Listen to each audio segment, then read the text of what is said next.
Studies undergraduate program this spring.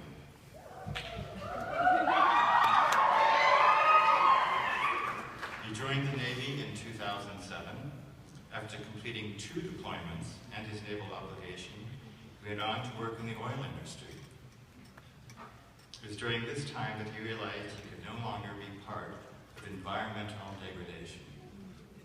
In 2014, he and his wife moved to Boulder, Colorado, where he enrolled in Naropa University.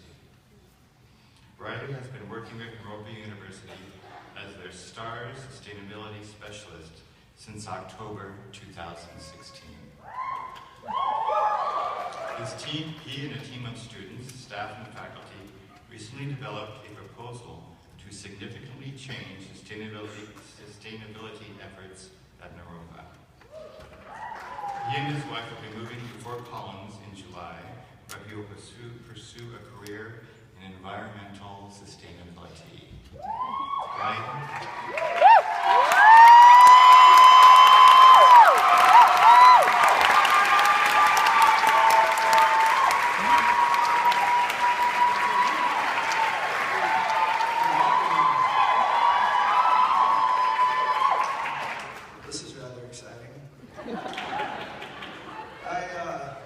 I first want to throw some gratitude out there for my family for making it up, to my wife. This would have never happened ever if she wasn't part of my life. To my fellow graduates, and quick congratulations to my sister who beat cancer this year.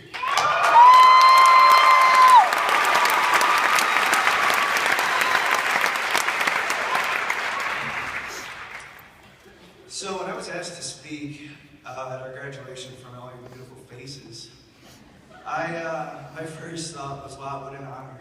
You know, this is an incredible honor. And then, oh my God, that's terrifying. Commencement's a giant deal. I then began to think that I'm not the kind of person that gets asked to do this type of thing.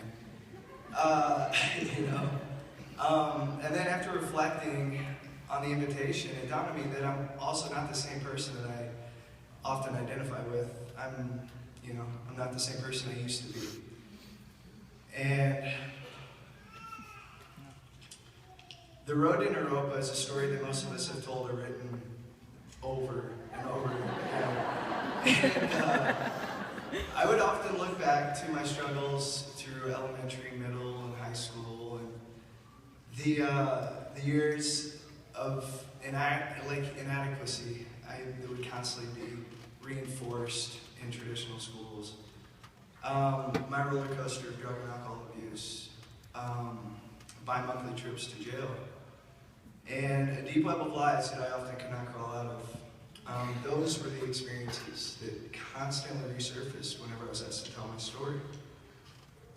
But in some ways, I still identify with the Riley of those years. But those are pages from a different chapter. And it's time to arrive at the present. I can now identify as the Riley that's willing to take chances. It's willing to fail. It's willing to succeed. It's willing to be honest with both himself and the people around him. And the Riley that's willing to eye gaze.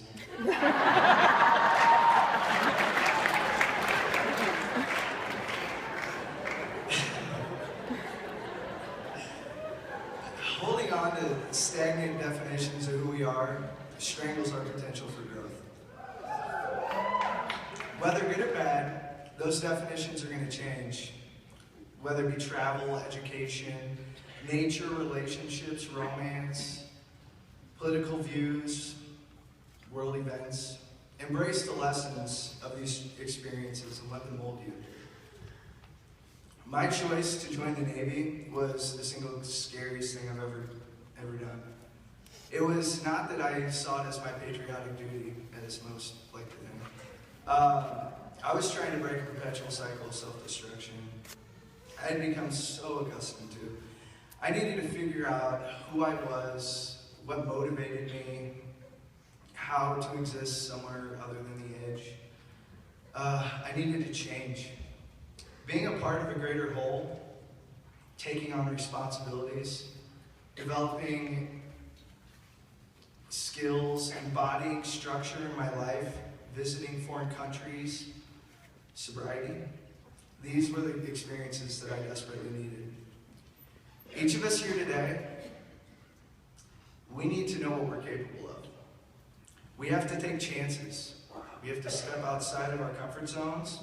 And as my sister says, we have to dance in the fire. We have to develop an authenticity that we can be proud of, that we want to see, hear, look at, and listen to. Know who you are by navigating the unknown. In my experience, you cannot predict financial hardships, love, death. When walking into the ocean, the early waves are the hardest to break through. They push with the greatest force.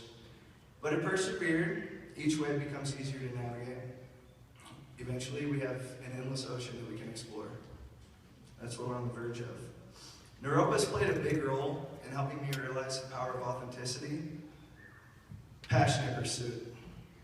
This university has not molded us for the corporate world, as we all thoroughly know. It's set us on a path for self-discovery. Naropa has supported our strengths and exposed our weaknesses. As graduates, we've developed an awareness of the ecological crisis our world faces and the necessary actions that need to be taken.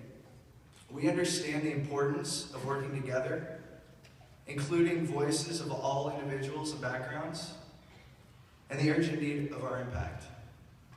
I know that we will use this knowledge to stand up as leaders, to face the environmental and social hardships of our time. We absolutely will.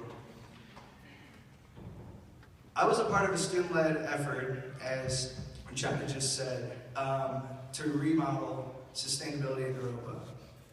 It started with just 3 students, and we had a mountain to climb. But we were able to build a community of staff, student, and faculty that showed up constantly. Their determination, communication, and our little bit of disturbance, we were able to reshape the university. We were, the students. We took a huge chance. We acted from a place of passion and belief, and our call was answered. President Leaf and Naropa leadership, they showed up. It's a testament to the university's values and priorities. There's no way that this wouldn't have happened without every single person that was involved. Particularly Reeve Marcus and Andrew Greenfield. I am eternally grateful for those 2 individuals. They showed me what 3 environmentalists can do.